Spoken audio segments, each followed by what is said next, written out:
Hello friends, my name is Anthony sir and you are welcome to our channel मुनि education. यहाँ पर आपको Maharashtra state board के related हर एक क्लास का मटेरियल आपको मिलेगा। तो आइए हम देखते हैं आज class 10 English medium Kumar Bharati की जो टेक्स्ट बुक है उसका हम लोग लेसन 1.3 हम लोग सीखने जा रहे हैं, जिसका नाम है ऑन विंग्स ऑफ करेज। जैसे अब्दुल कलाम एपीजे अब्दुल कलाम उन्होंने बुक लिखा है विंग्स ऑफ फायर, मतलब अग्निपंख, और यहाँ पर विंग्स ऑफ करेज। ठीक है, हिम्मत के जो पंख है उनके जीवन में कैसे आए वो यहाँ पर सीखेंगे। लेसन नंबर है 1.3, तुम्हारी टेक्स्ट बुक में है। तो आइए हम लोग शुरुआत करते हैं on wings of courage. Air force marshal Arjun Singh. Arjun Singh यहाँ पर एक कैरेक्टर है जिसके बारे में हम लोग ये पूरा लेसन उनके बारे में सीखने जा रहे हैं।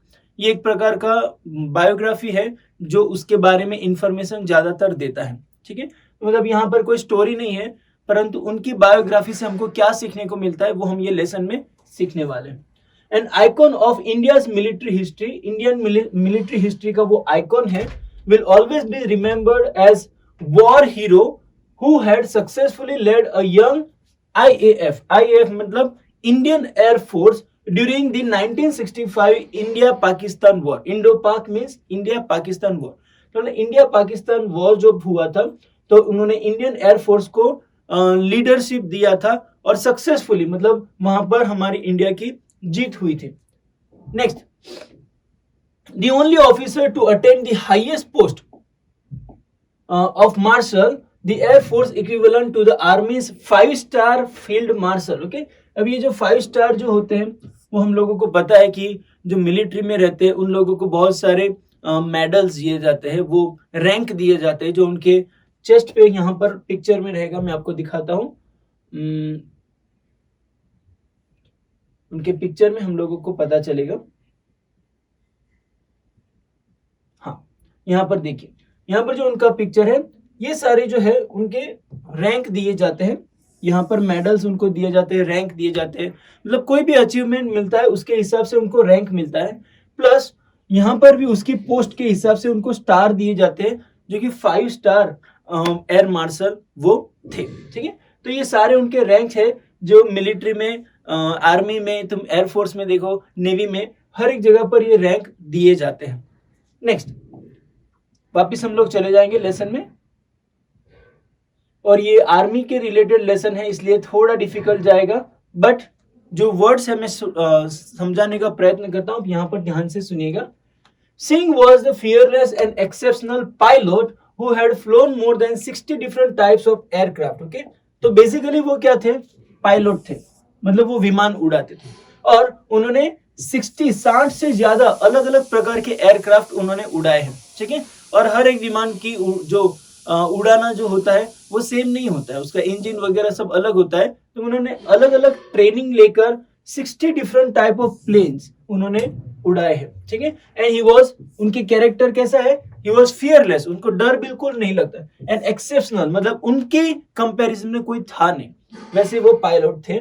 Next, he played a major role in transforming the Indian air force into one of the most potent air forces globally and the 4th biggest in the world। Okay, अभी उनकी लीडरशिप के नीचे जो इंडिया का air force था वो most potent हो गया था। What is the meaning of potent? Potent means most powerful and effective. इतना इफेक्टिव हो गया था कि वो वर्ल्ड में 4th रैंक के ऊपर आ गया था, 4थे नंबर पे वो आ गया था। ठीक है, his contribution to the Indian air force is monumental. उनका जो कंट्रीब्यूशन, उन्होंने जो कुछ भी इंडियन एयरफोर्स के लिए किया, it was monumental. Monumental means of great importance और इनॉर्मस, वो बहुत इंपॉर्टेंट है इंडियन एयरफोर्स के लिए। To the list, the Indian air force grew with him, मतलब ये सेंटेंस बहुत इंपॉर्टेंट है। मतलब इंडियन एयरफोर्स का अगर ग्रोथ हुआ है, डेवलपमेंट हुआ है, तो वो अर्जुन सिंह के साथ साथ हुआ है, उनकी वजह से हुआ है, ज्यादातर हम लोग बोल सकते हैं। ही वॉज द एपिटोम, ये एक वर्ड है जो एग्जाम में ज्यादातर पूछा जाता है, उसका meaning. What is the meaning of epitome? Means a perfect example. He is the perfect example, मतलब क्लियर, एक आइडियल पर्सन इंडियन एयरफोर्स में of military leadership in classical sense, and it is therefore not surprising that he was honoured with the rank of air force marshal. तो मतलब उनका military में जो rank था वो एयर फोर्स मार्शल था। और उसकी वजह क्या थी? क्योंकि उन्होंने लीडरशिप दिखाई थी, बहुत ही जबरदस्त, बहुत ही श्रेष्ठ उनकी लीडरशिप थी। उसकी वजह से उनको ऑनर किया गया था। ऑनर मतलब एक सम्मानित करना, अवार्ड से सम्मानित किया गया था। और जो रैंक दिया गया था वो था air force marshal. Okay, former vice chief of Indian air force Kapil Kak said. अभी कपिल काक वो उनके पहले जो थे वो इंडियन एयरफोर्स के चीफ थे। उन्होंने उनके बारे में क्या बताया, हम लोग देखते हैं। Singh was honoured with the rank of marshal on the Republic Day in 2002। Sam Hormusji, Framji, Jamshedji, Manekshaw and K.M. Kariappa were the only two army general honored with the rank of the field marshal. Okay, उनके साथ साथ उनके अलावा और कौन से थे? शाम, होर्मुसजी, फ्रेमजी, जमशेदजी, मानेकशॉ, वो एक ही नाम है, ये सारे नाम एक ही व्यक्ति के। And K.M. करियप्पा, वो दो ऐसे व्यक्ति थे जिनको ये रैंक मिला था फील्ड मार्शल। ओके, तो 3 लोग हैं जिनको ये रैंक मिला है। Next, known as a man of few words. Okay, man of few words मतलब वो बहुत कम बातें करते थे, वो ज्यादा बातें नहीं करते थे। Singh was not only a fearless pilot but also had profound knowledge about air power and applied it in the wide spectrum of areas. Okay, सिर्फ वो few words वाले नहीं थे, बहुत कम बोलते थे। और fearless मतलब डर नहीं था, उतना ही नहीं था, परंतु उसके अलावा उनके पास बहुत सारा एयर पावर के बारे में नॉलेज था, जिन्होंने वो अपने जो एरिया थे, अपने काम थे, उसमें उन्होंने अप्लाई किया था। सिंह हैड एसिडियसली, ये वर्ड जो है उसका मीनिंग हमको पता होना चाहिए। Assiduously means working hard and showing careful attention to the details, मतलब हर एक डिटेल्स को बारीकी से स्टडी करना, उस प्रकार से वो स्टडी करते थे। Led the Indian air force during the 1965 war and denied success to Pakistani air force though it was better equipped with American support. Okay, यहाँ पर हम लोग देखते हैं कि जो 1965 में जो वॉर हुआ था, वहां पर जो पाकिस्तान का जो एयरफोर्स था वो बेटर इक्विप था, मतलब उन लोगों के पास जो वेपन्स थे वो हमारे से भी ज्यादा सुप्रीम थे, क्योंकि अमेरिका उनको सपोर्ट कर रहा था। परंतु फिर भी इंडिया की जो लीडरशिप थी वो बहुत अच्छी थी, और उसकी वजह से इंडिया ने वो टाइम पे पाकिस्तान को हराया था। Next, his most outstanding contribution was during that war said काक। काक ने क्या कहा, उनका कोटेशन क्या कहा था कि उनका जो सबसे बड़ा जो कंट्रीब्यूशन था वो इंडियन एयरफोर्स के लिए वो क्या था कि उन्होंने इंडिया को वो वॉर में जीत दिलाया था। Okay, next, commending his role in the war, Y B Chauhan the then defense minister had written. Okay, commending means what? Officially praising. उन्होंने उनकी प्रशंसा करते हुए वाई बी चौहान ने क्या कहा था उसके बारे में। Air marshal Arjun Singh, air marshal Arjun Singh is the jewel of a person. Jewel मतलब वो हीरे जवाहरात है, किसके लिए? एक पर्सन के रूप में एक हीरे जवाहरात के समान है। क्वाइट एफिशिएंट, वो बहुत ही इफेक्टिव है। एंड फर्म मीन्स स्ट्रॉन्ग है। एक्साइटेबल, जो कि एक्साइटेड है व्यक्ति है, but a very able leader. Okay, और वो सबसे केपेबल लीडर है, सबसे काबिल लीडर है। ऐसा किसने बताया था? वाई बी चौहान ने बताया था। Next, in 1944 the marshal had led a squadron against the Japanese during the Arakan campaign. यहाँ पर स्क्वाड्रन का मीनिंग क्या होता है? स्क्वाड्रन एक ग्रुप रहता है जिसको वो लीड करते हैं। आर्मी में ये सारे ग्रुप रहते हैं। ये ज्यादातर वर्ड्स आपको आर्मी में ही पता चलेगा, क्योंकि ये लेसन ही पूरा आर्मी के रिलेटेड है। Okay, next, Japanese during the Arakan campaign. Arakan यहाँ पर एक जगह का नाम है, कैंपेन मतलब जो मोर्चा हम लोग निकालते हैं वो कैंपेन है। Flying close air support mission during the crucial Imphal campaign and later assisted the advance of the Allied force to Yangon, which is also called formerly Rangoon. Okay, तो यहाँ पर क्या हुआ, उन्होंने एक प्लेन उड़ाया था, प्लेन उड़ाते थे एयर सपोर्ट में during the crucial Imphal campaign, मतलब इम्फाल भी ये जगह का नाम है कैंपेन जहां पर वो मोर्चा हो रहा था, यहाँ पर मोर्चा मीन्स ऑलमोस्ट युद्ध, जो छोटी छोटी लड़ाई होती रहती है।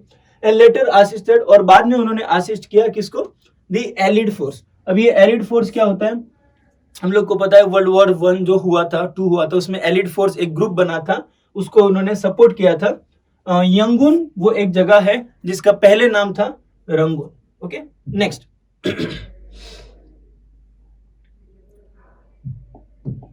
In recognition of his feat, he was awarded the Distinguished Flying Cross. Okay, उनको एक अवार्ड मिला था उनके काम की वजह से, जिसको शॉर्ट फॉर्म में बुला जाता है DFC। अभी इतने सारे अवार्ड, इतने सारे रैंक मिले, हम लोगों को सब याद रखने की जरूरत नहीं है, पर जितना तुम याद रख सकते हो उतना जरूर से रखिए। अगर आपको मिलिट्री में सही में इंटरेस्ट है तो ये सब कुछ याद रखो, क्योंकि एक दिन वो तुम्हारा गोल बनने वाला है। ठीक है, तो डिस्टिंग्विश्ड फ्लाइंग क्रॉस वो एक अवार्ड जो था वो उनको मिला on the spot by the supreme allied commander. किसके द्वारा मिला था, सुप्रीम एलिड कमांडर, जो एलिड कमांडर के जो सुप्रीम हाई जो थे उन्होंने उनको दिया था। Of South East Asia, South East Asia की जो सुप्रीम कमांडर थे उन्होंने उनको दिया था। The first Indian pilot to have received it. Okay, और वो इंडिया के पहले ऐसे पायलट थे नेवी एयरफोर्स के जिनको ये अवार्ड मिला था। Singh was selected for the Empire Pilot Training Course at Royal Air Force Cornwall in 1938. When he was 19 years old, he retired from the service in 1969. अभी यहाँ पर हम लोग देखेंगे कि उनको एम्पायर पायलट की ट्रेनिंग के लिए एक हेड उनको चुना गया था, जो कि रॉयल एयरफोर्स, और ये रॉयल एयरफोर्स कहाँ का है, लंदन का है। वहाँ की जो ट्रेनिंग है, लंदन की जो एयरफोर्स है, उन्होंने उनको हायर किया था ताकि वो वहां पर ट्रेनिंग दे, जो कि सिटी का नाम है कॉर्नवेल इन 1938। और ये 1938 मतलब क्या होगा कि वर्ल्ड वॉर का जो टाइम चल रहा था, वो टाइम के दौरान उनको ट्रेनिंग के लिए वहां पर बुलाया गया था। When he was just 19 years old, वो सिर्फ 19 इयर्स के थे तब उनको वहां पर बुलाया गया था, और वो वहां से रिटायर्ड हुए 1969 में। Okay, next one. Singh was born on April, अभी यहाँ पर उनके फैमिली के बारे में थोड़ा जान लेते हैं। He was born on April 15, 1999 in Lyallpur at Montgomery, no we have skip one. Okay, Lyallpur now Faisalabad, Pakistan. Pakistan में उनका जन्म हुआ था, फैजलाबाद में। And completed his education at Montgomery now Sahiwal, Pakistan, मतलब साहिवाल जो पाकिस्तान में शहर है, वहां पर उनकी पढ़ाई हुई थी। His first assignment on being commissioned was to fly Westland Wapiti biplanes in the northwestern frontier province as the member of the number 1 RIAF squadron। ठीक है, अभी उनका फर्स्ट टास्क उनको जो दिया गया था वो था वेस्टलैंड वापीती बाइप्लेन्स उनको उड़ाना था। और बाइप्लेन्स का मतलब होता है all type of aircraft having 2 pairs of wings one above the other। शायद तुमने मूवी में देखा होगा जहां पर वो छोटा सा प्लेन होता है जहां पर सिर्फ 2 लोग बैठ सकते हैं और उसके ऊपर एक पट्टी रहती है। ठीक है, उसको हम लोग बाइप्लेन बोलते हैं। वो उड़ाने का उनको टास्क दिया गया था। ठीक है, ओके, आगे देखेंगे। आफ्टर अ ब्रीफ स्टिंट, थोड़ा उन्होंने, brief stint means a short period of work, थोड़ा उन्होंने काम करने के बाद क्या हुआ, with the newly form number 2 RIAF, जो इंडियन एयरफोर्स जो था, squadron where the marshal flew against the tribal forces, he later move back to number 1। फिर थोड़े टाइम के बाद वो नंबर 2 पे चले गए। मतलब जनरली कैसा होता है, नंबर 1 और नंबर 2 का मतलब होता है नंबर 1 जो मेन होता है, नंबर 2 जो उसको असिस्ट करता है। तो मतलब थोड़े टाइम के लिए वो नंबर 2 पे पहुंच गए और फिर वापिस वो नंबर 1 पे आ गए, मेन पोजिशन पे। Then SQN as a flying officer to fly the Hawker Hurricane. अभी ये दूसरा प्लेन है जिसका नाम है हॉकर हरिकेन। अभी हॉकर हरिकेन जब उड़ाने की बारी आई तब वो पहले पोजीशन पे थे, मतलब वो असिस्ट नहीं कर रहे थे पर वो मेन कैप्टन थे, वो मेन पायलट थे। He was promoted to the rank of squadron leader in 1944। और एक टाइम पे उनको जो पूरा स्क्वाड्रन जो था, पूरा जो ग्रुप था, जो एयरफोर्स का ग्रुप था, उनके लीडर उनको बनाया गया कभी 1944 में। Next one, for his role in successfully leading the squadron in combat, combat means war. Okay, एक लड़ाई हुई थी जहां पर उनका जो टीम था उनको सक्सेसफुली लीडरशिप उन्होंने दिया। He was awarded the distinguish flying cross in 1944. Okay, दूसरा एक डिस्टिंग्विश फ्लाइंग क्रॉस उनको मिला कभी 1944. एक ऑलरेडी मिल गया था जो हमने देखा, अब ये दूसरा वाला उनको मिला है. On August 15, 1947, he achieved the unique honor of leading a flying past of over 100 Indian Air Force craft over the Red Fort in 1947. No, in Delhi. अभी ये क्या हो सकता है? हम लोगों को ये दिन तो याद ही है. ये दिन वो था जब अपने देश को आज़ादी मिली थी और रेड फोर्ट से वहां पर जो अपने इंडिया के प्रेसिडेंट थे, जो प्राइम मिनिस्टर थे, वो सब लोग वहां पर इकट्ठा हुए थे. और वो टाइम पे जो फ्लाई पास्ट हुआ था, फ्लाई पास्ट मतलब जहां पर वो प्लेन वगैरह वहां से उड़ते हैं और देश को सम्मानित करते हैं और जो अथॉरिटी न्यू गवर्नमेंट है उसको रिस्पेक्ट देते हैं. वो जो मार्चिंग जो हुआ था फ्लाई पास्ट, उसका लीडरशिप किसका था? वंस अगेन अर्जुन सिंह का था. ठीक है, next one. After his promotion to the rank of wing commander, he attended the Royal Staff College. Okay, Royal Staff College में गए at the UK. Immediately after Indian independence, he commanded Ambala in the rank of group captain. Okay, उन्होंने अंबाला को group captain बनाया. In 1949, he was promoted to the rank of air commander and took over as air officer commanding. ठीक है, फिर वो क्या बन गए? एयर कमांडर बन गए और उन्होंने एयर ऑफिसर जो था AOC उसका इंचार्ज ले लिया. Next, of an operational command which later came to be known as western air command. Okay, ये वेस्टर्न एयर कमांड मतलब वो एयर फोर्स का एक हिस्सा है जहां पर वो मेन भूमिका वहां पर निभाने लगे. Next one. Singh had the distinction of having the longest tenure as AOC of an operational base, initially from 1949 to 1952 and then again from 1957 to 1961. मतलब उन्होंने सबसे लंबा कार्यकाल है उनका, उन्होंने बहुत काम किया है. यहाँ पर उन्होंने 3 साल, फिर उसके बाद यहाँ पर 4 साल, मतलब ऑलमोस्ट 7 साल वो हाई पोस्ट पे वहां पर काम करते रहे. After his promotion to the rank of air vice marshal, जब वो एयर वाइस मार्शल बने, यहाँ पर अभी भी वाइस है, मतलब मेन अभी तक बने नहीं. He was appointed as the AOC incharge. Okay, AOC incharge of the operational command, मतलब वो जो विंग थी उसके मेन हेड वहां पर बन गए. Next, towards the end of 1962 war he was appointed as the deputy chief of the air staff. Once again, deputy chief का मतलब होता है उसके ऊपर भी कोई होता है, डेप्यूटी मतलब वो वाइस होता है. ठीक है, of the air staff, and he became the vice chief of the air staff in 1963. ये सारे रैंक उनको एक के बाद एक मिलते गए. He was the overall commander of the joint air training exercise शिक्षा.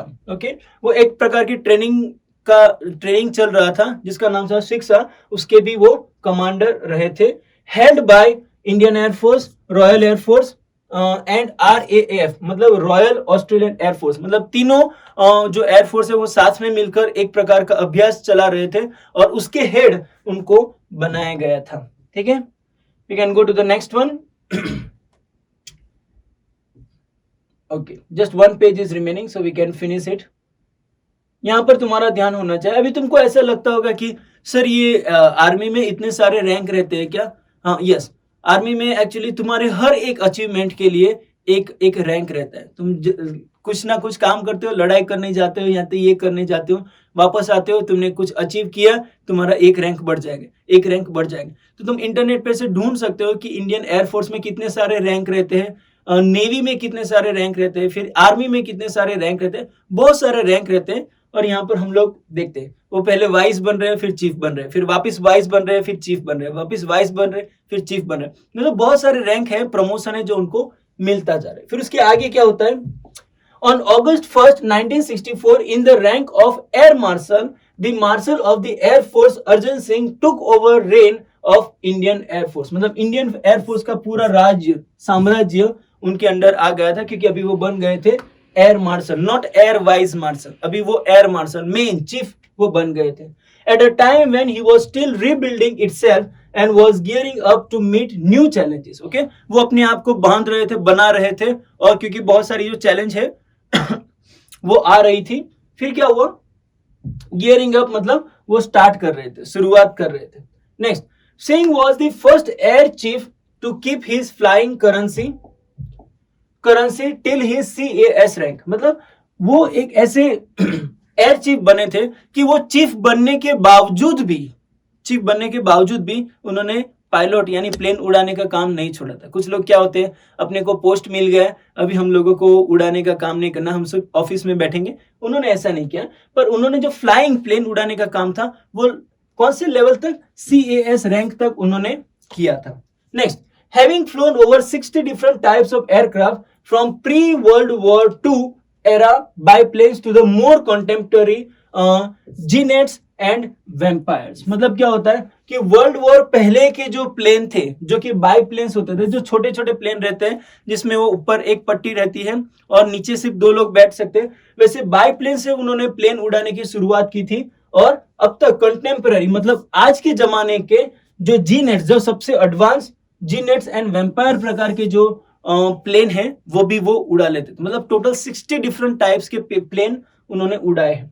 He has also flown in transport aircraft like super constellation. Okay, transport aircraft का मतलब क्या होता है, जो तुम लोगों को पता है कि वो बहुत बड़ा प्लेन रहता है और उसके अंदर ज्यादातर सामान, कार्गो प्लेन जिसको बोल सकते हो, वो प्लेन वो लेकर जाते हैं। और स्पेशली आर्मी जो होते हैं उन लोगों के पास ये प्लेन रहते हैं, क्योंकि वो अपने जो इक्विपमेंट्स है, जो टैंक वगैरह है, वो प्लेन में ही डाल के वो लोग दूसरी जगह पर लेकर जाते हैं, और वो भी प्लेन उन्होंने उड़ाया है।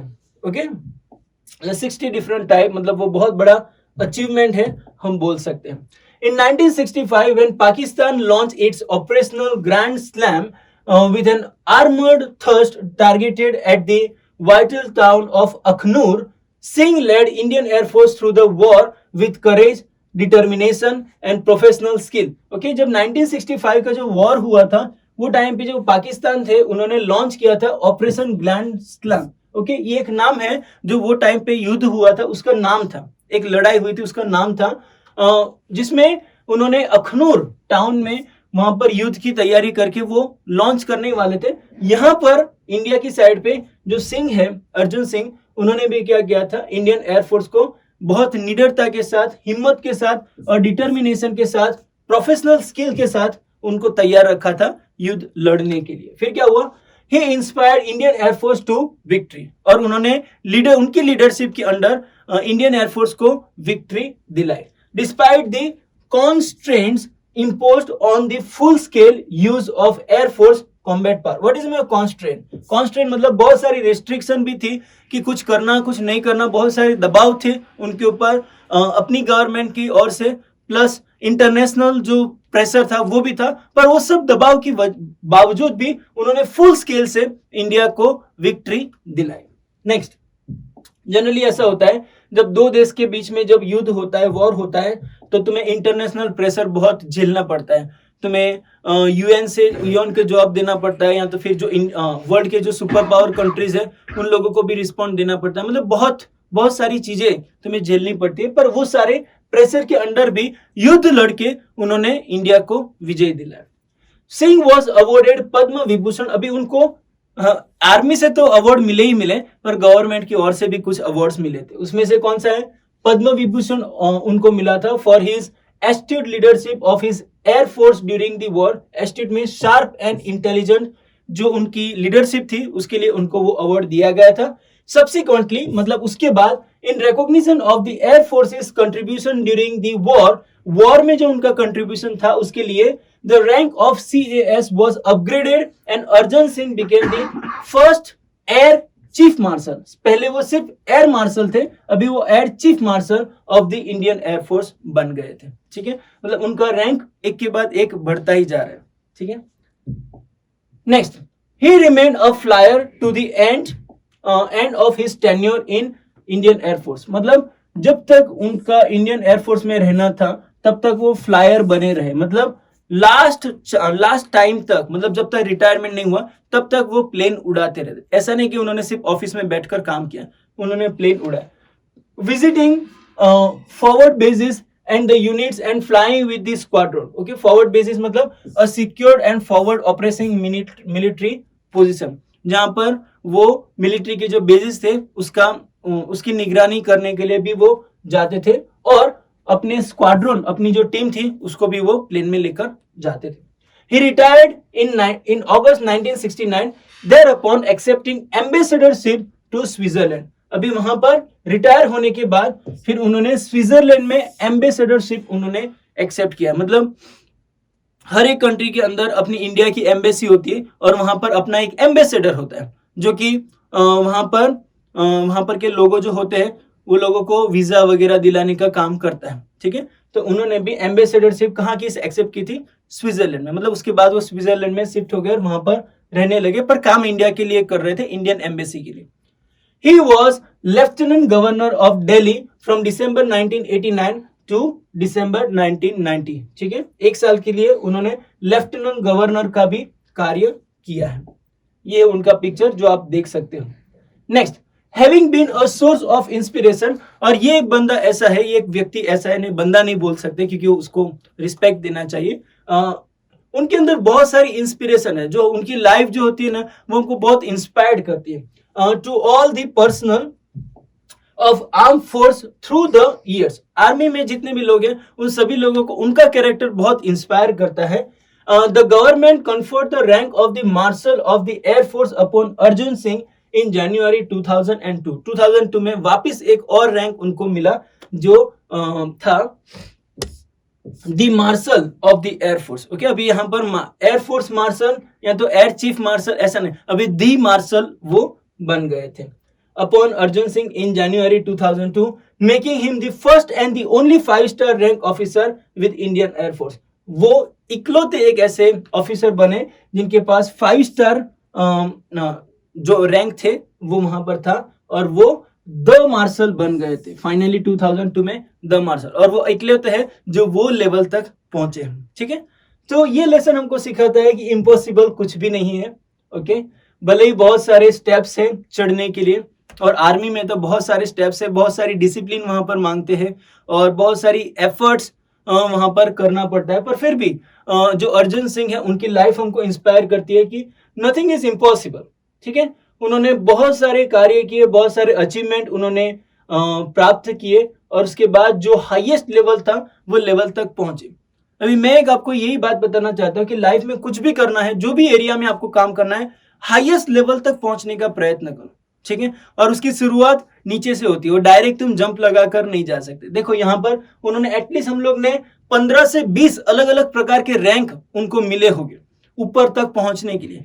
15 से 20 अलग अलग अचीवमेंट करने के बाद उनको धीरे धीरे करके वो स्टेप्स पे पहुंचे, पर जब उनका एम था उसकी वजह से वो वहां पर पहुंच गए। तो हमें लाइफ में Arjun Singh, air force marshal Arjun Singh, उनकी ओर से यही सीखने को मिलता है, और बहुत सारी चीज, उनका डिटर्मिनेशन है, उनका हार्ड वर्क है, और उनका टीम वर्क है, प्लस काम के प्रति उनकी जो दिल लगी है वो हमको बहुत सारी चीजें सिखाती है। क्योंकि एक टाइम पे ऐसा भी हो सकता था कि जब उनको ऑफिस मिली तो प्लेन छोड़कर सिर्फ ऑफिस में बैठ सकते थे, पर उन्होंने ऐसा नहीं किया। एंड तक, मतलब जब तक रिटायर नहीं हुए तब तक उनका जो काम था प्लेन उड़ाने का वो उड़ाते रहे, इसीलिए 60 डिफरेंट टाइप ऑफ प्लेन्स वो उड़ा सके। ठीक है, तो ऐसे बहुत सारी चीजें हम लोगों को ये लेसन में सीखने को मिलता है। यही वीडियो को आप 2-4 बार देखोगे तो आपको ये लेसन पूरी तरह से समझ में आ जाएगा। तो आज के लिए बस इतना ही। आप हमारी चैनल सब्सक्राइब कीजिए और दूसरे दोस्तों के साथ भी आप शेयर कीजिए, और अगर कुछ डाउट है, कुछ क्वेश्चन है, तो आप प्लीज कमेंट में लिख के हमें